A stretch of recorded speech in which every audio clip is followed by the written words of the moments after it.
Good morning, it's Harvey Jackson with Producer Profit. I'm just going to go through a few of the things that are hitting the headlines. Sask Ag planting at 88% complete. Um, uh, some of the other quick news that we're seeing, and this is a result of the first planting or the first conditions report on spring wheat, and it's actually given us a little bit of life in spring wheat. You can see here Karen Brown posted. I just needed the visual. I know I talked about it in the previous day or so.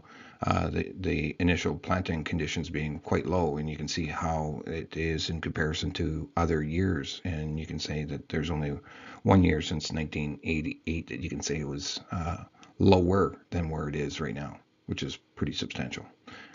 Um, Here, I'm just pointing out the differential, and you can see the differential between Chicago wheat and spring wheat, and you can see that there was a pretty good jump yesterday, 87 and a quarter cents. But you can see that in the past, it usually holds a bigger premium. So it looks like we're going to try to capture a bigger premium than we've been holding for the last number of months here, because the crop has actually got it's not part of the big basket of lots of wheat in every one of the classes. So it's kind of differentiating itself from the other classes. So here we are on the crop report.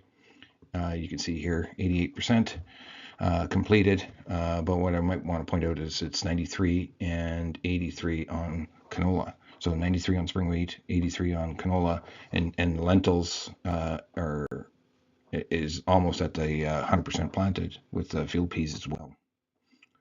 So visually, it's only in the east that we're uh, uh, really have any delays on the seeding progress map. And you can see here now that we're talking about moisture, and this is some of the delays, but you can see that moisture on the week has been accumulating in that corner, and same thing on the cumulative rainfall map as well.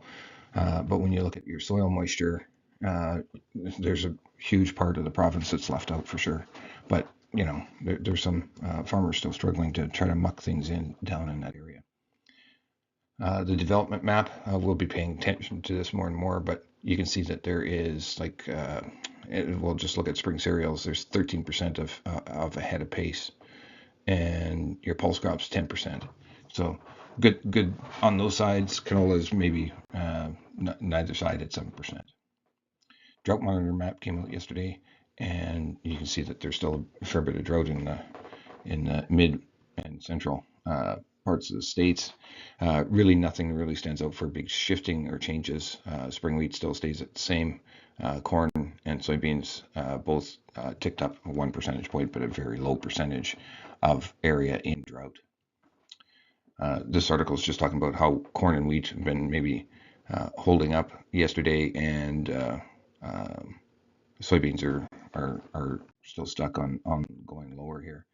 On the actual map of or the pricing here, you can see canola is actually flat to down. I saw it down a little bit, quite a bit more than that on the open at 7 o'clock. Rapeseed is actually trading up. Soybean oil down a bit. Crude oil is actually up at 61.4, and your soybeans are down a couple cents, and your wheats are up again. Spring wheat leading the way. So if you have a look at this, you see the slowing of the curve. We had some it was down most of the morning or yet most of the day yesterday, and then traded up in the last half an hour or so, and now we're trading right flat at the moment. And you look at the um, well, new crop, or the new crop is actually holding up a little bit, but you can see that this has come down a bit from its highs on the spread. It just means that more contracts are going to November, expected to probably get down to here, and then once you're trading that, depending on the size of the crop, it'll trade directionally. Your rapeseed crop, you can see that there is a fair bit of down movement that we've seen. It's up a little wee bit today, but there's the last couple of days it's been a fairly substantial move down. Just a seasonal chart, and with their values, how they've traded in the past. So you can say this, there is no real strong direction in the last couple of years on the European rapeseed crop. Palm oil looks like it's trying to catch It's probably catching some demand at these lower values. Soybean oil futures, this is what I was talking about. There's a fair bit of down all this week. Still reasonably good value, but it needs to hold where it is basically to stay in this upper range here. Soybeans, same idea. Um, it's had a pretty rough week. Crude oil basically trading sideways, and your Canadian dollar hit the top and then pulled back that one day, and now it's kind of consolidating here with your short-term moving averages kind of supporting it. So wheat is the interesting story, and a lot of questions about where to set your next targets. Your 200-day moving average is for the July contract is sitting at 626, and you can see that you've made multiple where the market's closed and traded to. You're talking 630, and then the upper end of that range is 640. Now, um, I don't have a high degree of confidence that this market is going to keep trading up, but hey, I like the trend. Because here we are when we look at the Kansas, we're still in this channel, trading at the trend or at the top end of the channel. Chicago trading at maybe 3/4 into the channel, not trading a whole lot out of the channel, and the same thing with your MATF.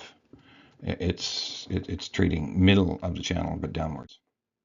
Corn futures, really not doing a whole lot here. Looks like it's going to get right down to its lows that we had a couple weeks ago. And that's all I have for you today.